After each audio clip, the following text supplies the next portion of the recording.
Metro Evangelización 3000. En la Biblia encontramos el gran desafío evangelístico que han representado las ciudades a quienes desean hacer suya la orden de ir y predicar el Evangelio. En la actualidad, la mayoría de personas viven en las grandes metrópolis. Debemos aceptar que hoy podemos predicar a cientos, miles y millones de personas que están a nuestro alrededor. Y esto lo podemos hacer con planes muy abarcantes que nos desafíen a una obra mayor. Ya están listos los peces, ya están listas las redes, solo faltan los pescadores. Presentamos Metro Evangelización 3000. Todos pueden hacer algo en esta obra. En estas reuniones hogareñas presentamos a Cristo a las familias. Metro Evangelización 3000, donde más de 125 ciudades serán impactadas por el mensaje de salvación de la verdad presente. Únete, acércate y forma parte de este magno evento. Abre tu hogar y sed de gran luz. El Señor está esperando por ti. Hola amigos, ¿cómo están? Queremos agradecerles y darles la cordial bienvenida a la serie Descubriendo al Mesías de las Profecías. Gracias por estar allí, por compartir juntos el estudio de la Palabra de Dios. Y en esta ocasión avanzaremos con una nueva parábola o proverbio, como le llama el Antiguo Testamento también. Así que vamos a mirar entonces, el tema de hoy tiene que ver con el espíritu de sacrificio, de entrega total al Maestro. Él contó dos parábolas, una detrás de otra, con el propósito de que quien abrazara la fe, creyera en Jesús, lo siguiera, supiera el costo del discipulado. ¿Sí? Vamos entonces a mirar algunos textos del Antiguo Testamento. Salmo 78:2, ya conocido el texto, allí claramente dice que el Señor abriría su boca en proverbios. Miremos lo que dice allí. Abriré mi boca en proverbios, hablaré cosas escondidas desde tiempos antiguos. También Jeremías 33:6.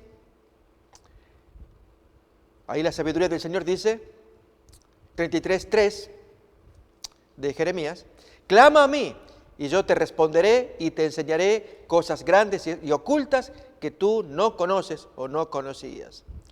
Y miremos ahora cómo estas promesas de sabiduría son dadas a los hombres, como aparece en Mateo capítulo 11, versículo 25, en que Jesús se goza tanto de que la sabiduría que Dios le da a él, la reciban los niños o los humildes, y se esconda de los sabios que son engreídos.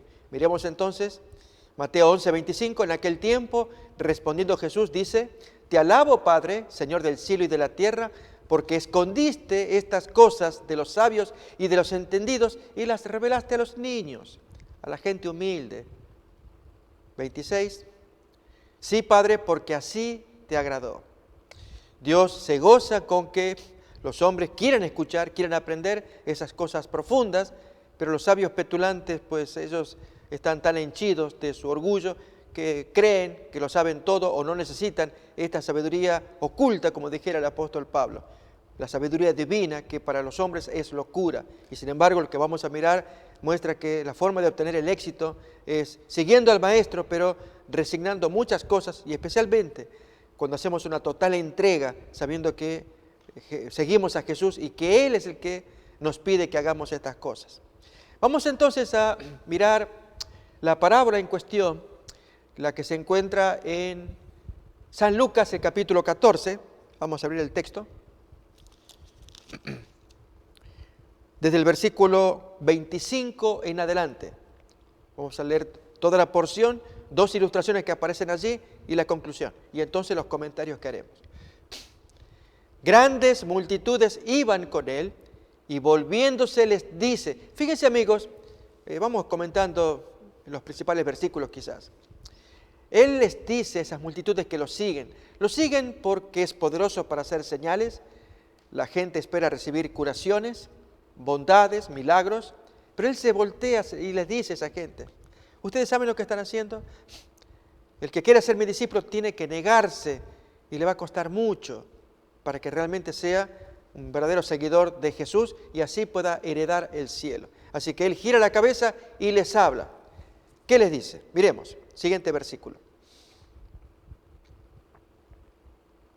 Si alguno viene a mí y no aborrece a su padre y madre, y mujer e hijos, y hermanos y hermanas, y aún también su propia vida, no puede ser mi discípulo. ¿Qué significa aborrecer? Es, en primer término, no tanto el odio, sino que ponga a su familia en un lugar en que, si es necesario tomar distancia por causa de Cristo.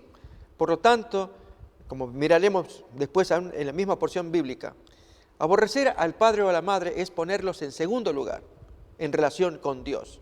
Lógicamente, Dios quiere que amemos a nuestros padres, que honremos el mandamiento, pero por encima de todas las consideraciones humanas, Dios está por arriba. Vamos a leer los demás textos para ver todo el panorama y entonces haremos más comentarios.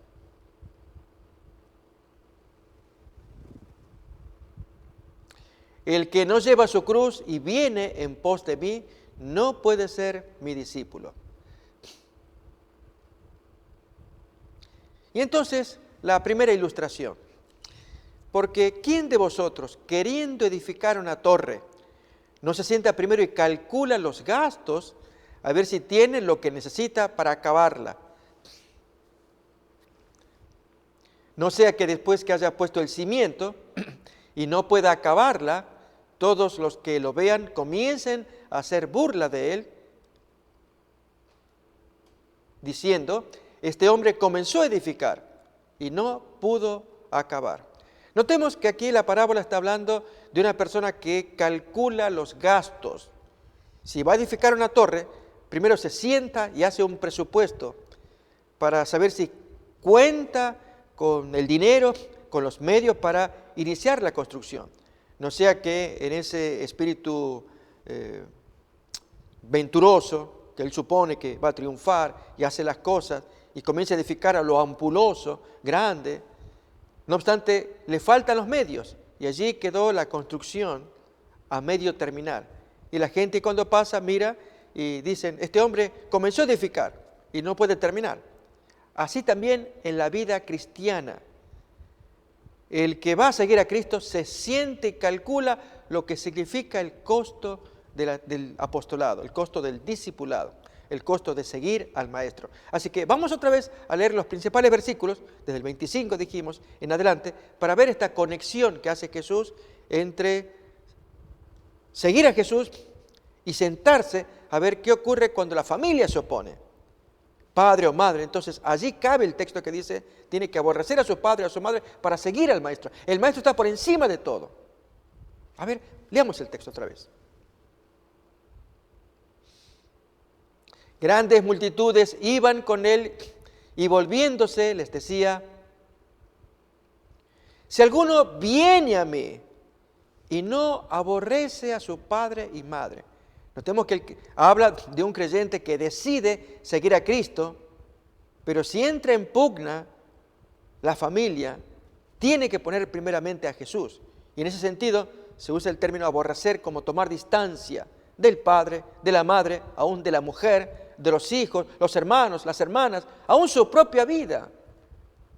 Sentir que es necesario tomar distancia y si cabe entregar todo ello, Jesús lo está pidiendo, porque seguir al Maestro es lo máximo. Y de eso queremos estudiar ahora. Vamos a avanzar todavía más con la lectura. Jesús contó una primera parábola, vamos a ver la segunda. Concluye entonces la primera diciendo, el que no lleva su cruz y viene en pos de mí no puede ser mi discípulo. La pregunta es, ¿quiénes pueden serlo? ¿Qué características deben tener? Esta es la primera, seguir al Maestro a como dé lugar. Es lo primero y lo máximo, amarlo y seguirlo, aún a costa de tomar distancia o aborrecer al padre, la madre, la mujer, los hijos, la tierra, aún la propia vida. Jesús está primero. Y si entra en pugna con papá o mamá o con la esposa, uno tiene que escoger qué es lo que va a hacer. Esto ha pasado muchas veces cuando en el seno de las familias se produce división por causa del Evangelio. Voy a invitarles a que miremos un texto alusivo, también allí en el Evangelio según Lucas, pero vamos a ver en el capítulo 12 de Lucas, versículo 49 en adelante. ¿Qué significa cuando entra el Evangelio y hay división en la familia? Fuego vine a echar en la tierra ¿Y qué quiero si ya se ha encendido? Pues que crezca y avance ese fuego, ¿verdad? Bien, vamos a ver. De un bautismo tengo que ser bautizado y cómo me angustio hasta que esto se cumpla. ¿Pensáis que he venido para dar paz en la tierra? Os digo no, sino disensión. ¿Cómo es eso? Que el maestro viene a crear disensión en la tierra y ahora va a hablar de los hogares. Sí, miremos. Porque de aquí en adelante 5 en una familia estarán divididos. 3 contra 2, 2 contra 3. Estará dividido el padre contra el hijo contra el padre, la madre contra la hija contra la madre, la suegra contra su nuera y la nuera contra la suegra. Decía también a la multitud, cuando veis la nube que sale del poniente, luego decís, agua viene, y así sucede. Este es un tema que miramos en una emisión anterior. Bien, tomemos las últimas palabras del texto anterior, 53, que dice de la división en el hogar. Padre contra hijo, la hija contra la madre, los parientes entre sí. ¿Por qué? 3 contra 2, 2 contra 3. ¿De qué está hablando? De que penetra el Evangelio. 3 lo aceptan, 2 lo niegan y hay un conflicto. Cuando estos 3 que aceptan deciden cantar alabanzas, orar, hablar de la palabra de Dios, entre otras cosas, y estos 2 que se oponen se niegan a escuchar. ¿Por qué los tengo que escuchar? Yo no creo en Dios, cállense. Y estos de acá, no podemos callarnos. Vivimos de la alegría de contar que Jesús me salve, te puede salvar a ti. No me metas. Y así entonces el conflicto entre hermanos, o de hijos contra padres, o madres contra hijas. Notamos la división en la casa por causa del Evangelio. Bien, esto es lo que está pasando. Miremos ahora, habíamos leído Lucas 14, del versículo 25 en adelante, en que el que va a ser discípulo se sienta primero para calcular el costo del discipulado. Leamos otra vez versículos 25 y 26. Cuando grandes multitudes iban con él y él se vuelve para decirles, si alguno viene a mí y no aborrece a su padre o a su madre. Notamos, Jesús está primero y en esa división del hogar, 3 contra 2, 2 contra 3. Hace que esos 3 cristianos, o pueden ser 2 contra 3, 2 cristianos, 3 no cristianos enemigos. Y esos 2 deciden seguir a Jesús y deben aborrecer, o sea, poner distancias. No el amor de familia, que es natural tenerlo. Si es necesario que se corte ese vínculo por amor a Cristo, se va a hacer. 2 contra 3, 3 contra 2. ¿Entendemos el texto? ¿Saben? El Señor no quiere desunir la familia. De hecho, voy a invitar a que miremos el texto de Malaquías, capítulo 4. Allí se nos habla de la obra que haría Elías, el gran representante de Dios para el tiempo final, en los versículos 5 y 6. Esta es una profecía que habla de la aparición de da el nombre, Elías, pero representa un movimiento como que fuera Elías para preparar a la gente, ya que Jesús viene pronto. Pero miremos el texto. He aquí, yo os envío el profeta Elías antes que venga el día de Jehová grande y terrible. Miremos las características de este Elías y la familia. Él hará volver el corazón de los padres hacia los hijos y el corazón de los hijos hacia los padres, no sea que yo venga y hiera la tierra con maldición. Entonces, la labor de este profeta Elías, que es un símbolo, es reunir, restablecer, reconciliar los ánimos en el hogar. Pero ¿se acuerdan que habíamos leído 3 contra 2, 2 contra 3? Dios quiere que haya armonía, pero bajo la luz de la palabra de Dios, bajo la sinceridad de propósito de obedecer lo que la Biblia dice. Pero hay algunos que sacrifican la noción de lealtad a Dios en razón del amor hacia la carne. Consideran que es más importante conservar el vínculo de la carne, no perder al hermano, no perder al padre. Porque abrazo a Cristo y apoyo el movimiento, yo voy a perder a mi padre o a mi madre. No, es muy pesado ese requisito de Jesús, así que iré a otra iglesia que sea más liviana. Saben, amigos, esto es muy grave cuando creemos que podemos escoger diferente iglesia. Lamentablemente, sí, hay tal cosa como iglesias que pierden su sentido de la obediencia a Dios y se tornan más populares. Allí en el seno de esa iglesia puede haber baile, haber música mundana, aún la vestimenta. Un poco más parece que están yendo a una disco, a un lugar bailable. Y estamos hablando de una iglesia. ¿Qué ocurre en esa iglesia en que debería exaltarse el nombre de Cristo y la obediencia a su voluntad? En lugar de ello, se fomenta una mundanalidad que degrada. Y entonces llega un hermano que se escandaliza y se cumple el texto allí, 1 contra 4, 4 contra 1, porque el hermano va a decirle, hermanos, ¿qué están haciendo? Ustedes no pueden llevar estas músicas, estos bailes, estas cosas que uno las observa en fiestas seculares. Si somos cristianos, esto no puede darse aquí en la iglesia. Hermano, cálmate, no seas tan estricto, te estás poniendo fanático. Y entonces allí cabe el texto, 2 contra 3, 3 contra 2. Cristianos que quieren hacer la voluntad de Dios y otros que se oponen.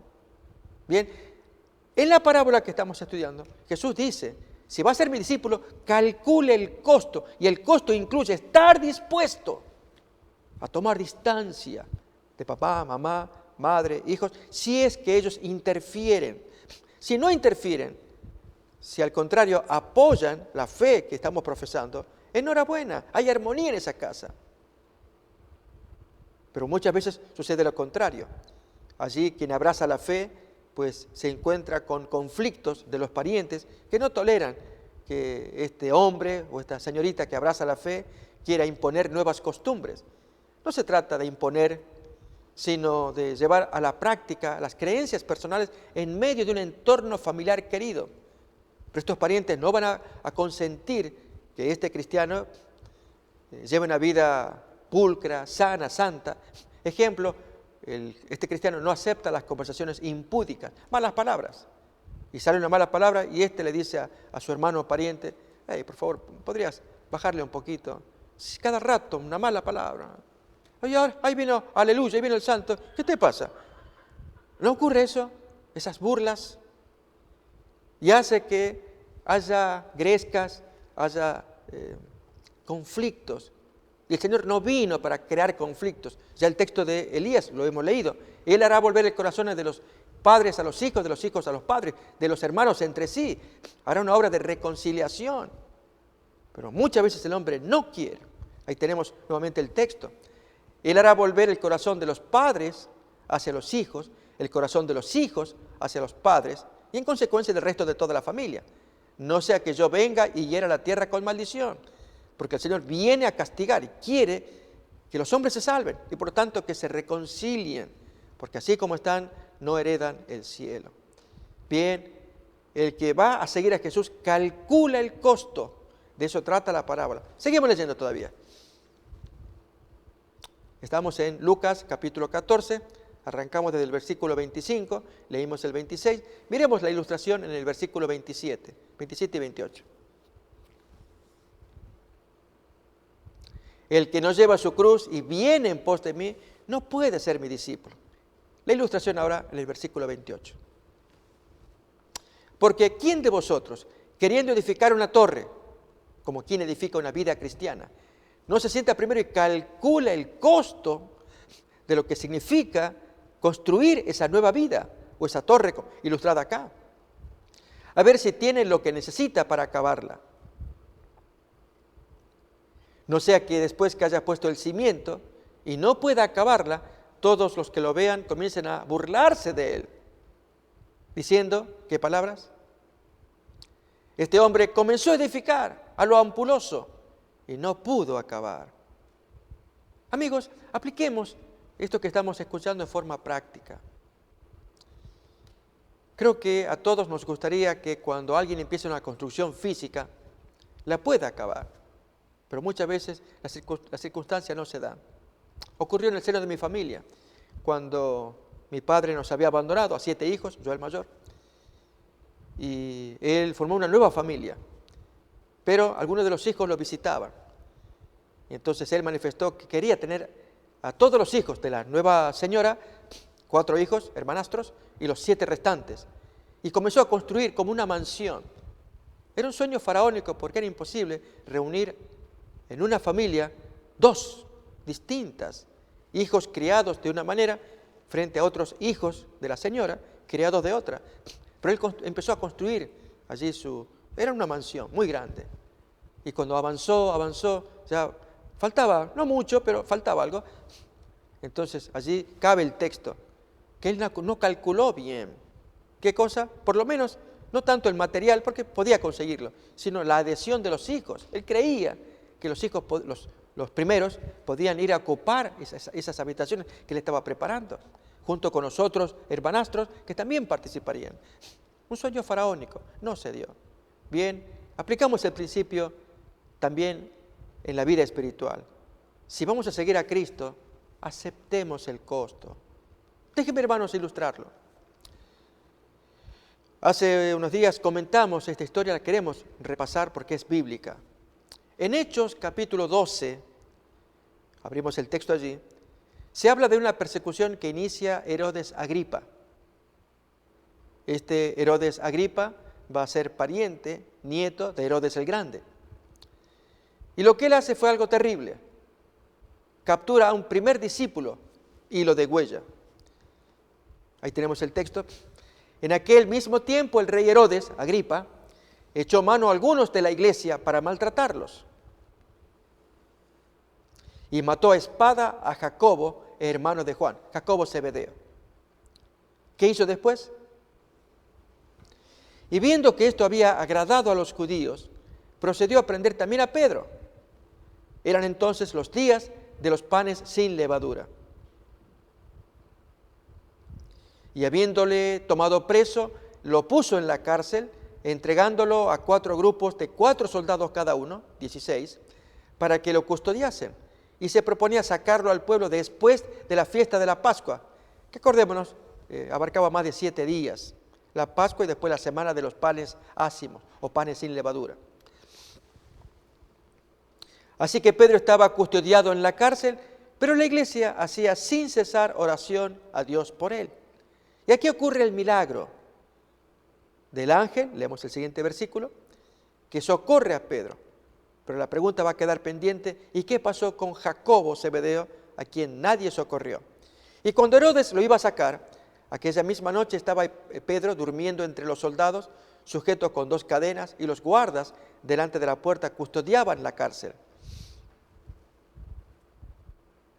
Y aquí que se presentó un ángel del Señor, y una luz resplandeció en la cárcel, y tocando a Pedro en el costado lo despertó, diciendo, levántate pronto. Y las cadenas se le cayeron de las manos. Le dijo el ángel, cíñete, átate las sandalias. Y lo hizo así. Y le dijo, envuélvete en tu manto y sígueme. Y saliendo le seguía, pero no sabía que era verdad lo que hacía el ángel, sino que pensaba que veía una visión. Habiendo pasado la primera y la segunda guardia, llegaron a la puerta de hierro que daba a la ciudad, la cual se les abrió por sí misma, y salidos pasaron una calle y luego el ángel se apartó de él. Entonces Pedro, volviendo en sí, dijo, ahora entiendo verdaderamente que el Señor ha enviado su ángel y me ha librado de la mano de Herodes y de todo lo que el pueblo de los judíos esperaba hacer. Notemos que en la oración que hace Pedro, él dice, ahora veo que Dios ha enviado a su ángel.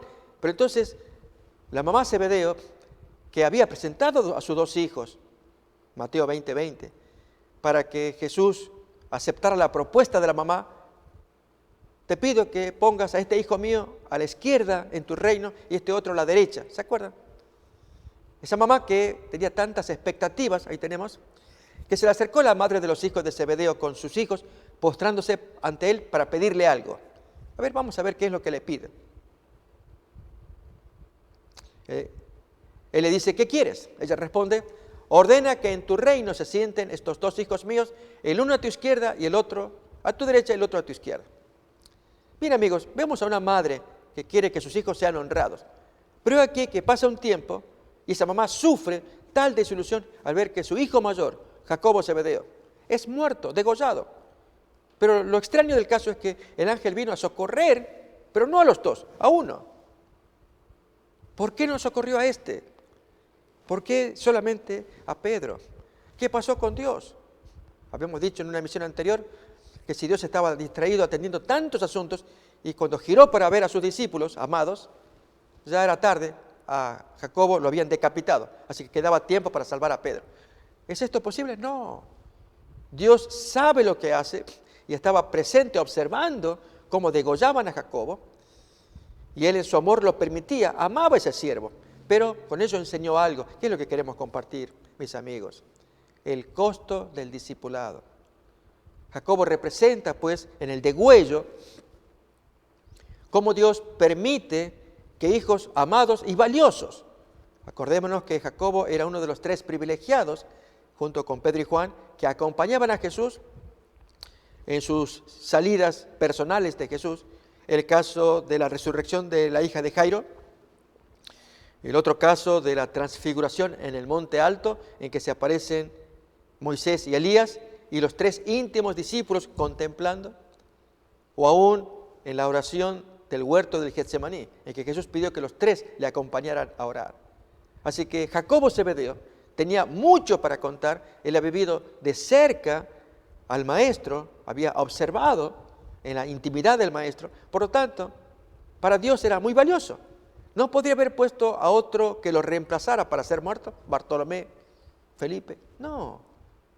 Porque el Señor quiso demostrar que algo valioso como Jacobo Zebedeo, que tenía para escribir, cosas que vio del maestro, Dios entendió que era mejor que fuera ejemplo de la letra chica, del contrato que hacemos con Dios. Hay una letra chica, del acuerdo que hay es, hijo, yo te doy bendición, pero también te van a aparecer adversidades.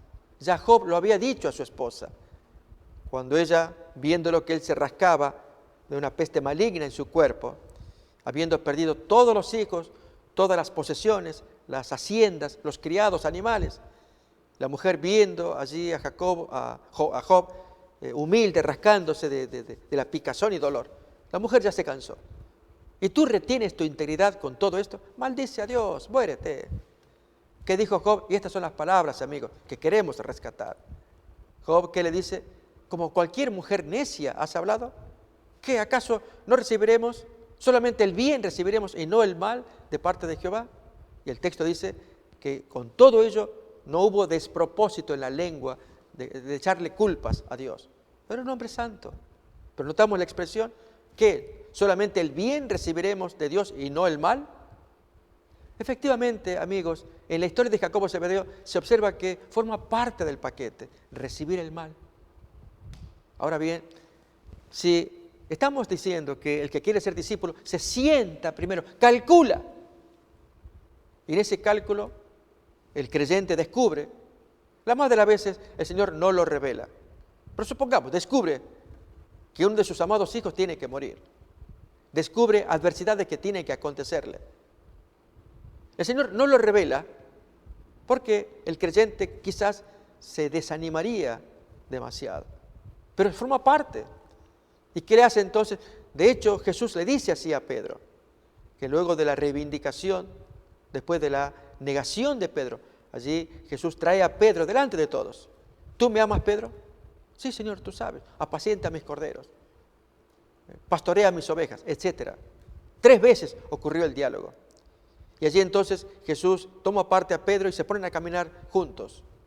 Y Jesús le dice a Pedro, cuando tú eras joven, corrías como querías. Nadie te ceñía, nadie te agarraba. Pero cuando seas viejo, irás a donde tú no quieras. Y te llevarán y con esto darás honra con tu muerte. Darás gloria al Señor. Y dio a entender de qué muerte Pedro moriría. Pero aquí aprendemos algo. Lo de la letra chica otra vez. Pedro estaba en ocasión de dejar si quería, pero Jesús que le dijo, pero ahora con esto que sabes, tú sígueme. Es decir, le reveló el sufrimiento. Eso es lo que Jesús quiere cuando se va a edificar la torre. Calcula el costo. ¿Estás seguro que vas a ser cristiano? Si te tocan tu madre, tus hermanos, no, yo quiero, porque Jesús me salvó. Eso es lo que Dios quiere.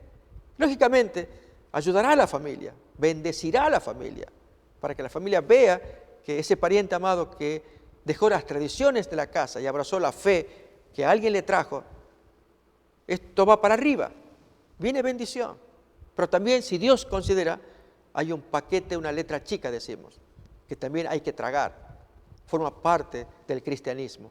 Miremos ahora la siguiente ilustración de Lucas capítulo 14, estamos allí leyendo ese texto.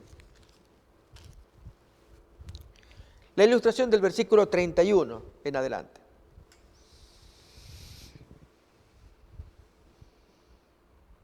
¿O qué rey, al marchar a la guerra contra otro rey, no se sienta primero y considera si puede hacerle frente con 10,000 al otro que viene contra él con 20,000?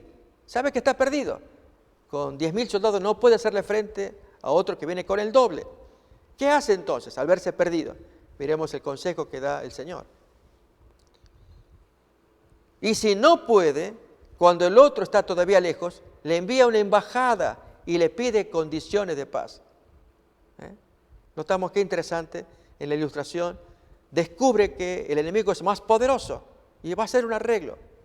Y entonces ahora miramos el texto final de esta porción.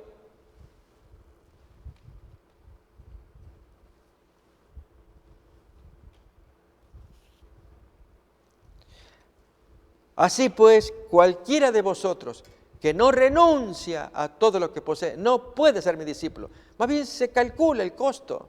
Y da el ejemplo del guerrero que tiene 10,000 y el otro que tiene 20,000. Este prefiere hacer la paz, porque va a perder.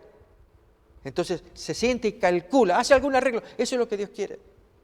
Y no que por el entusiasmo, yo te sigo, maestro, como pasó con Pedro, hasta que vino la tentación. Hasta la forma de hablar, este también es de ese que están juzgando. Y allí Pedro se equivocó, muy feo, dio a entender que no tenía nada que ver con el Cristo que estaba siendo ajusticiado. Y para que la gente crea que él decía la verdad, produjo maldiciones, blasfemia de su boca. Y allí la gente, lógico, se convenció, no puede ser de Jesús. Jesús no enseña a hacer esas cosas, blasfemar, mentir, gritar ofensoramente. Notamos, Jesús está diciéndole, siéntense primero y calculen los costos. Pregunto, amigos, ¿estamos dispuestos a soportar las adversidades, pagar la letra chica? Vamos a ver ejemplos que inspiren de hombres que eligieron seguir al Maestro, sufrir el oprobio, pero pensando en ese galardón que Dios les prometió a aquellos que aman a Dios. Y aunque aman a sus parientes, ponen a Dios por encima de la consideración del pariente. Aunque el amor también tiene que estar de nuestro lado para apoyar al pariente. Y ojalá se sumara arriba, a donde está la orden de Dios. Como dice acá el texto, el que no aborrece padre o madre más que a mí, no lo aborrece. No puede ser mi discípulo. Miren la experiencia de Moisés. Voy a invitar a que abramos Hebreos capítulo 11.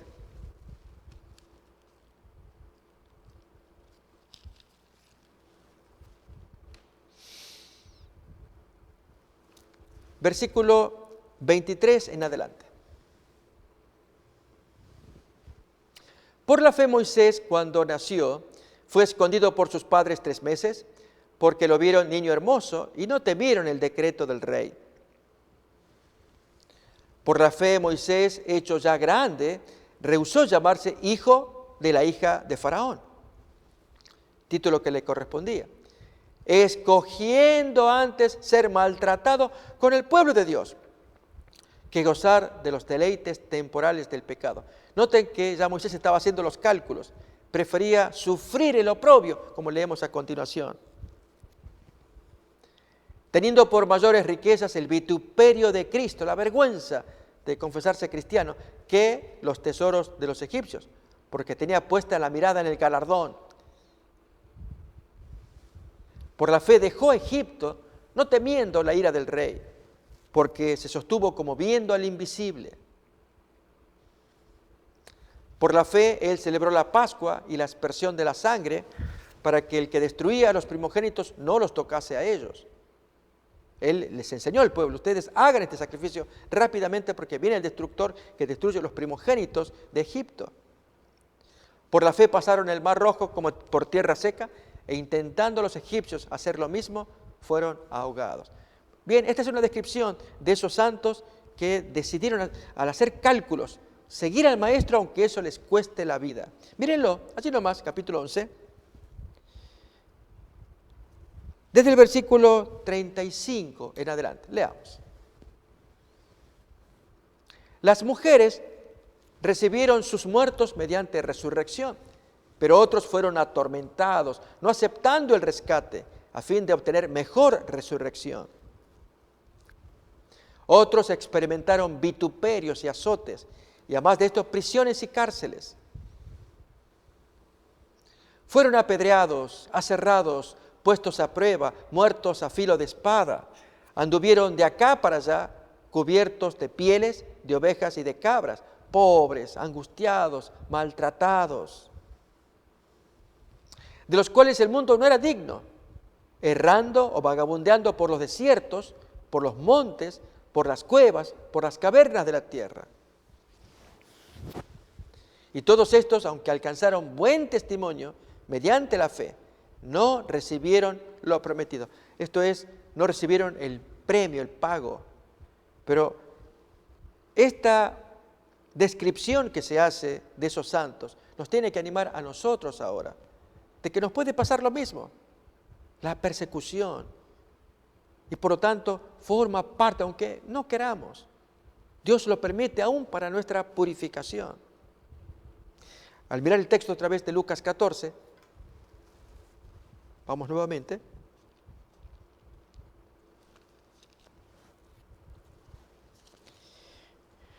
Dice pues en los versículos 32 y finalmente el 33, si no puede negociar una paz, cuando el otro está todavía lejos, le envía una embajada y le pide condiciones de paz. 33 ahora. Así pues, cualquiera de vosotros que no renuncia, haga el cálculo, siéntese. Y esto implica renunciar al padre, a la madre, a los hijos. Porque si la circunstancia lo exige, hay tanto conflicto, él renuncia para seguir al Maestro. Voy a invitar a que miremos otro ejemplo de alguien que renuncia, lo deja todo. Desde Filipenses capítulo 3, versículo 4 en adelante, miraremos la historia de Saulo de Tarso, la descripción que él da allí. Miremos. Aunque yo tengo también de qué confiar en la carne. Si alguno piensa que tiene de qué confiar en la carne, yo le gano. Circuncidado al 8º día, del linaje de Israel, de la tribu de Benjamín, hebreo de hebreos, en cuanto a la ley, fariseo, en cuanto a celo, perseguidor de la iglesia, en cuanto a la justicia que viene por la ley, él era irreprensible. Pero vamos a ver que ese historial que él trae, después de conocer a Jesús, lo tiene como basura. Fíjense, versículos 7 y 8. Pero cuantas cosas eran para mí ganancia, las he estimado como pérdida por amor de Cristo. Y ciertamente aún estimo todas las cosas como pérdida por la excelencia del conocimiento de Cristo Jesús, mi Señor, por amor del cual lo he perdido todo y lo tengo por basura, con tal de ganar a Cristo. Captamos, amigos, cómo el Señor nos está diciendo, si van a ser mis discípulos, siéntense y vean los costos. Costos como sufrimiento, privaciones, injusticias, desdén, que uno le pide a Dios, Dios, sé que estás en alguna parte, socórreme. Dios puede socorrer y aún puede no hacerlo. Lo que importa es que quien va a seguir al Maestro haga el cálculo, sentarse para ver si lo que tiene le ayuda a terminar esa construcción. Así en el hogar, si hay hijos que no están reconciliados con su padre o padres con los hijos, la ocasión es sentarse a conversar el costo del discipulado. Y esto exige que nos amemos pero que pongamos a Dios siempre por encima si el pariente crea un conflicto. En el afán de mirar ejemplos, vamos a ver a continuación otro ejemplo de alguien que también tuvo que renunciar a su padre o a su madre o a sus parientes con tal de abrazar la fe cristiana. Vamos a ver primeramente a este hombre en un diálogo nocturno que tiene con Jesús. Esto es San Juan capítulo 3. Abrimos pues allí el texto bíblico, los primeros versículos.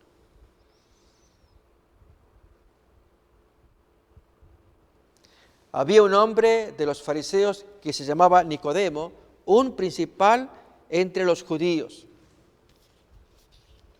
Este vino a Jesús de noche y le dijo: Rabí, sabemos que has venido de Dios como maestro, porque nadie puede hacer estas señales que tú haces si no está Dios con él.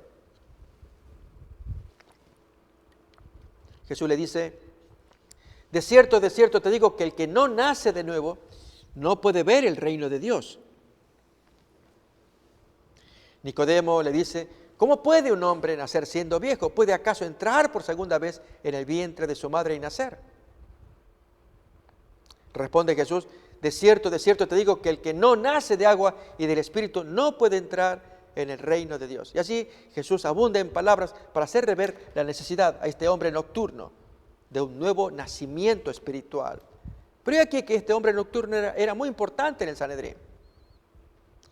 Y vemos el siguiente texto a continuación de Juan, capítulo 7. Miramos el versículo que nos va a interesar. Juan 7,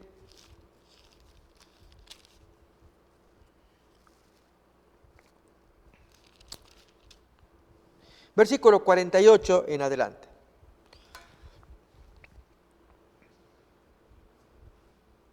Estamos hablando de Nicodemo.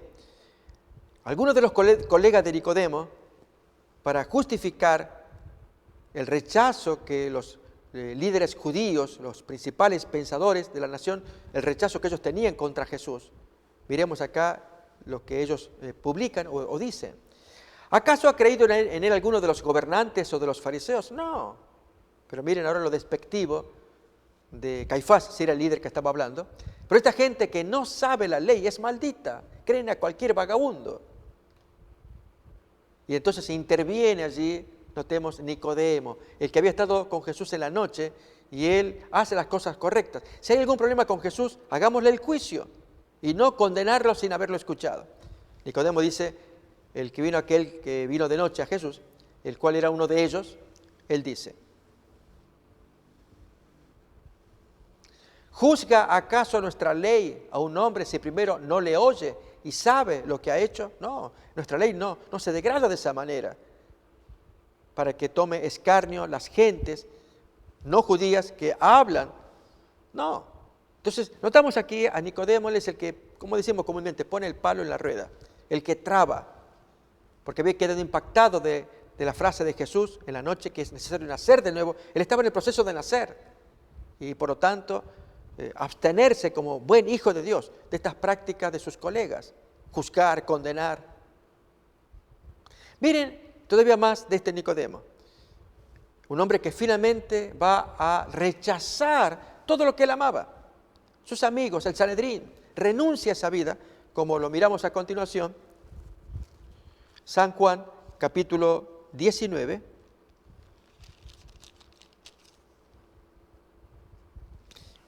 versículo 38 hasta el 42. Miremos. Aquí veremos a un hombre que ya se jugó por el todo y renunció a su familia. Entonces, a eso se refiere la parábola. Va a edificar una torre, calcule lo que significa. Esto significa si tienes que renunciar a tu padre o a tu madre, o renunciar a un ser amado, porque el amor de Jesús lo exige. Vamos a ver acá. Después de esto, José de Arimatea, que era discípulo de Jesús, pero secretamente por miedo de los judíos, este era otro hombre miembro del Sanedrín, rogó a Pilato que le permitiese llevarse el cuerpo de Jesús y Pilato se lo concedió. Entonces vino y se llevó el cuerpo de Jesús. También Nicodemo, ahí lo tenemos. Ahora se confiesa cristiano. Esto significa que abandona su escaño, su lugar del Sanedrín. También Nicodemo, el que antes había visitado a Jesús de noche, vino trayendo un compuesto de mirra y de áloes como de 100 libras. Versículo 40. Tomaron pues el cuerpo de Jesús y lo envolvieron en lienzos con especias aromáticas, según es costumbre sepultar entre los judíos. Y en el lugar donde había sido crucificado había un huerto, y en el huerto un sepulcro nuevo, en el cual aún no había sido puesto nadie. Allí pues, por causa de la preparación de la Pascua de los judíos y porque aquel sepulcro estaba cerca, pusieron a Jesús. Notemos con esto que lo que hizo Nicodemo, se jugó, abrazó la fe para enterrar al maestro, pero tuvo que renunciar a su escaño, a su lugar del Sanedrín, un lugar prominente, delante de Caifás y demás, porque se confiesa cristiano. Amigos, esto es lo que Dios quiere, que le entreguemos todo el corazón, que no estemos divididos, que calculemos primero. Él es tan cortés que nos dice, ¿quieres ser cristiano? Siéntate, léete algunas porciones de la letra chica, digo yo. Aquí vamos a hacer un acuerdo, pero el acuerdo vas a ver que hay partes que no te van a gustar. Forma parte, aunque tú no lo quieras. Le pasó a Zebedeo. Su mamá sufría muchísimo, aún en conflicto con la providencia de Dios. ¿Dónde estaba Dios? Su ángel llegó, pero llegó tarde. A mi hijo lo degollaron, lo mataron a espada. Sin embargo, Jesús en su providencia vio todo eso, lo permitió para enseñarnos a nosotros, que forma parte del paquete, que hay que sentarse a calcular para ver si podemos edificar esa vida espiritual. No sea que la edificamos bonito, parte, y luego ya nos desanimamos. No, ¿para qué sirve seguir allí al Señor? En esa iglesia no hay amor, hay pura pelea. Y es cierto, puede haber eso. Pero ¿qué pasó con el hombre que abandona la fe? Cuando Jesús le dice con tiempo, siéntate y calcula el gasto de lo que significa ser discípulo de Jesús. Amigos, esto es lo que tenemos que entender. Darle la razón al Maestro que nuestro Dios quiere lo mejor, pero forma parte de nuestro crecimiento cristiano. Esas adversidades que no nos gustan y sin embargo están presentes para que nuestra fe crezca en medio de ese conflicto. Así pues, estamos mirando diferentes ejemplos que ponen en práctica y en justicia lo que Jesús enseña, que el que quiere ser mi discípulo, niéguese. Amigos, al pensar en aquellos que no se negaron, y en consecuencia el pecado los alcanzó. Estamos hablando de varios, entre ellos Baamán, este hombre que había sido gran profeta de Dios, y sin embargo cuando fue alquilado por Balac, el rey enemigo, y entonces Balaam, a la hora de escuchar la propuesta de dinero que le hacían, muy grande, Balaam acepta, y finalmente su corazón dividido lo lleva a la perdición. Él no renunció. Vamos a leer un poquito, una porción nada más, porque es el estilo de vida de algunos cristianos que hacen ostentación, apariencia de que son cristianos, pero no renuncian. Jesús le diría, si quieres ser cristiano, siéntate, calcula, piénsalo bien. Porque si tú abrazas la fe, lo tendrás que hacer del modo doloroso muchas veces. Y renunciar, amigos, ya el texto de la carta de Juan dice, el mandamiento de Dios no es gravoso. Somos nosotros el que queremos retener el pecado y cuesta soltarlo y se nos hace la vida difícil porque no lo queremos soltar. Miremos pues entonces en el caso de Balaam, los primeros versículos para ver a esta persona cristiana, creyente, que da una apariencia de fe, de valor, y sin embargo por dentro el hombre no renunció, lo que exige la parábola. Hablamos entonces de Números capítulo 22. Miremos pues.